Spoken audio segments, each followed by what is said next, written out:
Hello student, एक बार फिर से आपका स्वागत है। 12th क्लास का हमारा फर्स्ट चैप्टर चल रहा था और इस फर्स्ट चैप्टर के हमने इनकम एंड एक्सपेंडिचर अकाउंट में क्या क्या एंट्रीज़ होती हैं, क्या क्या उसमें सारी चीज़ें आती हैं। इससे पहली वीडियो में मैंने वो सारी चीज़ आपको समझाई है। इसका एक हम उदाहरण ले लेते हैं और समझते हैं इसके बारे में। ठीक है, तो देखिए, सबसे पहले पार्टिकुलर होता है, फिर अमाउंट होता है। ठीक है, इसमें हम पढ़ते हैं क्या क्या इसमें एंट्री दी हुई है, फिर उसके बाद उसको हम सोल्व करेंगे। तो पहले fees collected including 80,000 for the previous year.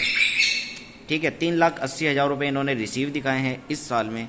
लेकिन एक चीज़ लिख रखी है कि फ़ीस कलेक्टेड हुई है, लेकिन उसमें 80,000 रुपये आपके प्रीवियस ईयर के हैं।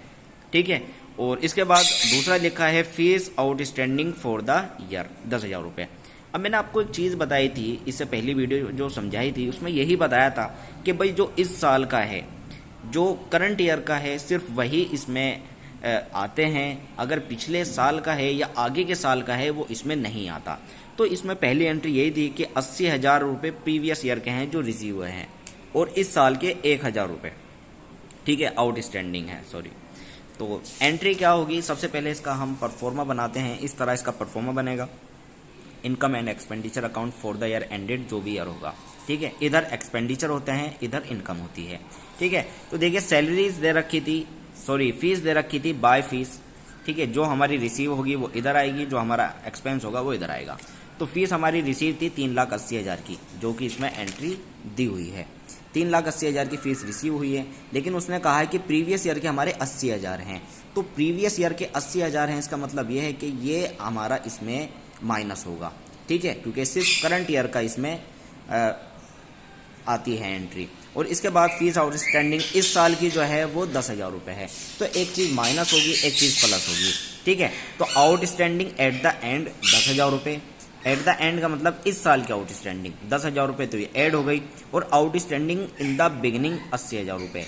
तो इन द बिगिनिंग का मतलब ये हुआ कि लास्ट ईयर की जो आउटस्टैंडिंग थी, जो शुरू में उसको मिलेगी। ठीक है, तो वो क्या थी, 80,000 रुपये, या इसकी माइनस हो गई। तो 3,80,000 में 80 माइनस हुए और 10 जुड़ गए, तो 3,10,000 रुपये। इसके बाद तीसरी एंट्री थी सैलरी पेड इंक्लूडिंग 30,000 रुपये फॉर द प्रीवियस 28,000 रुपये। भाई 28,000 रिसीव हुए और प्रीवियस ईयर के 3,000 भी रिसीव है। तो वही सिंपल है, पहले आपको ये 3,000 घटाने होंगे। फिर इसके बाद दे रखा है salary outstanding at the end for the year. तो इस साल के आउटस्टैंडिंग 1,000 रुपये, तो ये 1,000 इसमें जुड़ जाएंगे। ठीक है, तो सैलरी हमारी क्या होता है, एक्सपेंस होता है।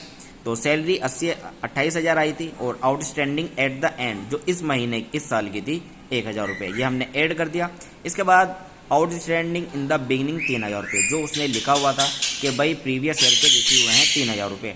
तो टोटल 28 में और 29 हुआ, 29 में से 3 गए, 26,000 रुपये। इसके बाद एंट्री आगे दी है एंटरटेनमेंट एक्सपेंस 3,000 रुपये, टूर्नामेंट एक्सपेंस 12,000 रुपये, मीटिंग एक्सपेंस 18,000 रुपये, ट्रैवलर एक्सपेंस 6,000 रुपये। तो ये सारे नॉर्मल एक्सपेंस हैं जो सारे एक्सपेंस की तरफ लिखे जाएंगे।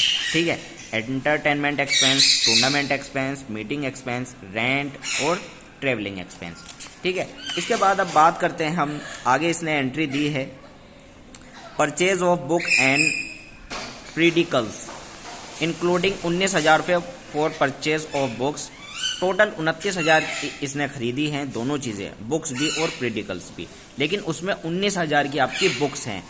एक चीज़ इसमें ध्यान रखनी है, बुक्स जो होती है ये हमारा कैपिटल रेवेन्यू होती है, सॉरी कैपिटल एक्सपेंडिचर होती है। तो ये जो आपकी बुक्स होगी ये आपकी बैलेंस शीट में आती है, तो इसलिए इस बुक की जो अमाउंट है वो इसमें से माइनस हो जाएगी।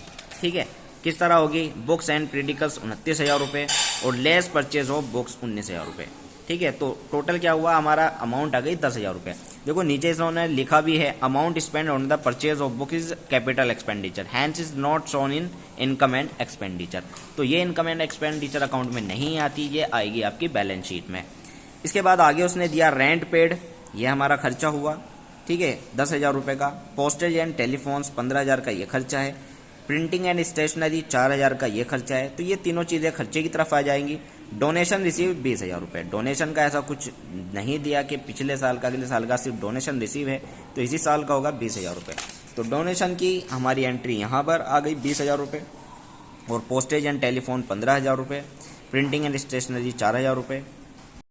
ठीक है, इसके बाद सारी एंट्री हमारी ख़त्म हो जाती है। सबसे पहले ये हम इसमें जोड़ लेते हैं 3,30,000 रुपये, और इधर भी 3,30,000 लिख लेते हैं।